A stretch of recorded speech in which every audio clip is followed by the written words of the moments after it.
ഈശോയിൽ സ്നേഹമുള്ളവരെ, ജപമാല മാസം 24-ാം തീയതിയിലേക്ക് സ്വാഗതം. 24-ാം ദിവസം നമ്മൾ ധ്യാനിക്കുന്നത് പീഡിതരുടെ ആശ്വാസമേ ഞങ്ങൾക്ക് വേണ്ടി അപേക്ഷിക്കണമേ എന്ന പ്രാർത്ഥനയെക്കുറിച്ചാണ്. Comfort of the afflicted. Mariyam എന്തുകൊണ്ടാണ് പീഡിതരുടെ അല്ലെങ്കിൽ ക്ലേശിതരുടെ ആശ്വാസം എന്നറിയപ്പെടുന്നത്? മനുഷ്യ മക്കളുടെ ദുഃഖങ്ങളിൽ പങ്കുചേരുകയും മാതൃസഹജമായിട്ടുള്ള ആശ്വാസം മാധ്യസ്ഥതയിലൂടെയും സാന്നിധ്യത്തിലൂടെയും നൽകി ദുരിതത്തിലായവരെ ആശ്വസിപ്പിക്കുവാൻ പരിശുദ്ധ അമ്മയ്ക്ക് പ്രത്യേകമായിട്ടുള്ള ഒരു കൃപയുണ്ട്. സ്വന്തം ജീവിതം കടന്നുപോയ വേദനയും കഷ്ടപ്പാടുകളും എല്ലാം, നഷ്ടങ്ങളും എല്ലാം മറ്റുള്ളവരുടെ പ്രയാസത്തിലായവരുടെ, ക്ലേശിക്കുന്നവരുടെ, പീഡിപ്പിക്കപ്പെടുന്നവരുടെ ദുഃഖവും വേദനകളും ആഴത്തിൽ മനസ്സിലാക്കുവാനും അവരെ ആശ്വസിപ്പിക്കുവാനും മറിയത്തെ കൂടുതൽ യോഗ്യയാക്കി മാറ്റുന്നു. അതുകൊണ്ടാണ് മറിയം പീഡിതരുടെ ആശ്വാസമേ എന്നറിയപ്പെടുന്നത്.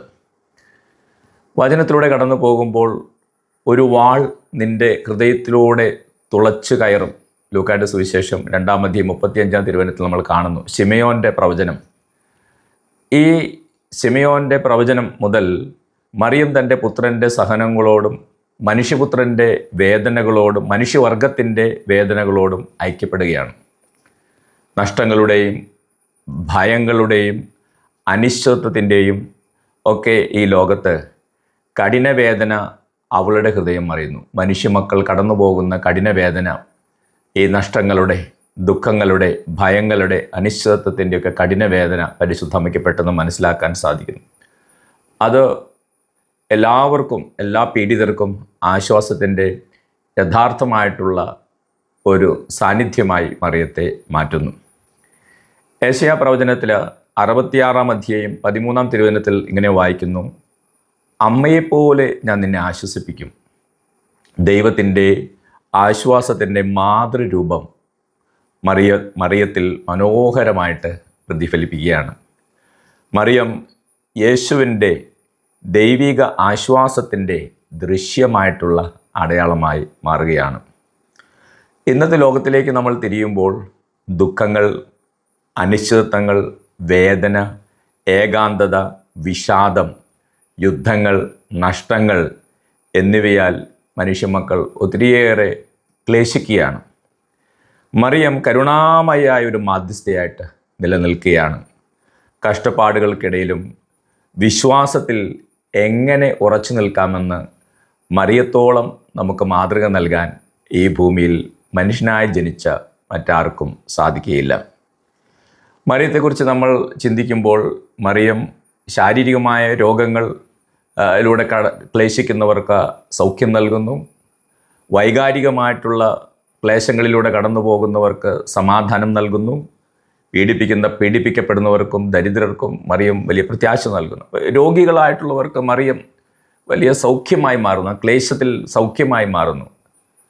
പരിശുദ്ധ അമ്മയുടെ ശക്തമായ മാധ്യസ്ഥമുള്ള ലൂർദ്, ഭാരതത്തിലുള്ള വേളാങ്കണ്ണി, ഇതൊക്കെ നമ്മൾ അതുപോലെ തന്നെ ഒത്തിരിയേറെ മരിയൻ തീർത്ഥാടന കേന്ദ്രങ്ങൾ എടുത്താൽ അവിടെയൊക്കെ എത്രയോ പേർക്കാണ്, ലക്ഷക്കണക്കിന് മനുഷ്യർക്ക് രോഗസൗഖ്യങ്ങളും വലിയ ശാരീരികമായ ക്ലേശങ്ങളിൽ നിന്നുള്ള ആശ്വാസവും ലഭിക്കുന്നുണ്ട്.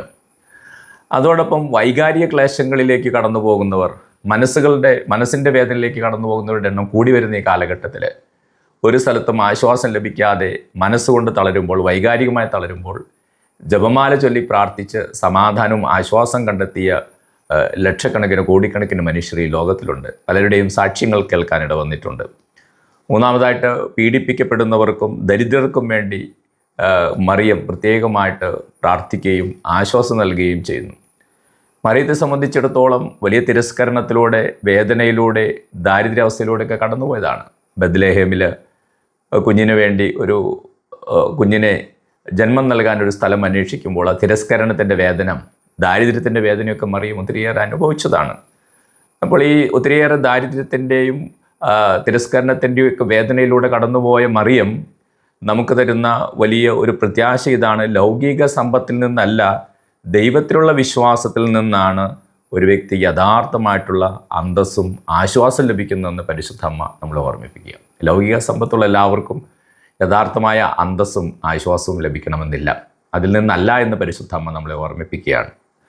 പീഡിതരുടെ ആശ്വാസമേ ഞങ്ങൾക്ക് വേണ്ടി പ്രാർത്ഥിക്കണമേ എന്ന് നമ്മൾ പരിശുദ്ധ അമ്മയോട് പ്രാർത്ഥിക്കുമ്പോൾ മറിയം നമ്മൾ വഹിക്കുന്ന ഓരോ കുരിശിനും അരികിൽ ഒരു ആർദ്ര മാതാവായിട്ട് നിൽക്കുകയാണ്. അവളുടെ സൗമ്യമായ സാന്നിധ്യം നമ്മളെ ഓർമ്മിപ്പിക്കുന്നത് ഒരു വേദനയും പാഴാകുന്നില്ല എന്ന വലിയ സത്യമാണ്. ഒരു കണ്ണുനീരും കാണാതെ പോകുന്നില്ല എന്നുള്ള വലിയ സത്യമാണ്. ദൈവത്തിൻ്റെ കാരുണ്യത്തിനപ്പുറം ഒരു ക്ലേശവും കഷ്ടപ്പാടുമില്ല എന്ന് മറിയം നമ്മളെ പഠിപ്പിക്കുകയാണ്. മറിയത്തിലേക്ക് തിരിയുമ്പോൾ എല്ലാ ആശ്വാസത്തിൻ്റെയും സമാധാനത്തിൻ്റെയും യഥാർത്ഥ ഉറവിടമായ യേശുവിലേക്ക് മറിയം നമ്മളെ നയിക്കുന്നു. ലൂക്കായുടെ സുവിശേഷം 1-ാം അധ്യായം 45-ാം തിരുവൻ നമ്മളിങ്ങനെ വായിക്കുന്നു: കർത്താവ് അരുൾ ചെയ്ത കാര്യങ്ങൾ നിറവേറുമെന്ന് വിശ്വസിച്ച നീ ഭാഗ്യവതി. ജീവിതത്തിലെ എല്ലാ ക്ലേശങ്ങളിലും പീഡനങ്ങളിലും ദുഃഖങ്ങളിലും അതോടൊപ്പം സങ്കടങ്ങളിലും തിരസ്കരണങ്ങളിലെല്ലാം മറിയത്തിന് ശക്തി പകർന്നതാണ് കർത്താവ് അരുൾ ചെയ്ത കാര്യങ്ങൾ നിറവേറും എന്നുള്ള മറിയത്തിൻ്റെ വിശ്വാസം. നമുക്കും ഈ ക്ലേശങ്ങളിലൂടെ, ബുദ്ധിമുട്ടുകളിലൂടെ, സങ്കടങ്ങളിലൂടെയൊക്കെ കടന്നു പോകുമ്പോൾ മറിയത്തിൻ്റെ വിശ്വാസവും മാതൃയും ശക്തി പകരട്ടെ. ജപമാല മാസത്തിൽ ജപമാല രാജ്ഞിയോട് നമുക്ക് പ്രത്യേകം പ്രാർത്ഥിക്കാം. പീഡിതരുടെ ആശ്വാസമായ മാതാവേ, ഞങ്ങൾക്ക് വേണ്ടി അപേക്ഷിക്കണമേ, ഞങ്ങളെ ശക്തിപ്പെടുത്തണമേ എന്ന് പ്രത്യേകമായിട്ട് പ്രാർത്ഥിക്കാം. അതോടൊപ്പം പരിശുദ്ധമ്മ, പീഡിതരുടെ ആശ്വാസമാകുന്ന പരിശുദ്ധമ്മ നമ്മെ ഓർമ്മിപ്പിക്കുന്നു. ഈ ആശ്വാസം വലിയ വേദനകളിലൂടെയും പീഡനങ്ങളിലൂടെയും ക്ലേശങ്ങളിലൂടെയൊക്കെ കടന്നു പോകുന്നവർക്ക് ഈ മറിയത്തിൽ നിന്ന് ലഭിക്കുന്ന, ഈശോയിൽ നിന്ന് ലഭിക്കുന്ന ആശ്വാസം പകർന്നു നൽകുന്ന ഉപകരണങ്ങളായിക്കൂടെ നമ്മൾ മാറണമെന്ന് മറിയം ഈ ജപമാല മാസത്തിൽ നമ്മളെ ഓർമ്മിപ്പിക്കുകയാണ്. ഈശോ എവരെയും അനുഗ്രഹിക്കട്ടെ. Praise the Lord.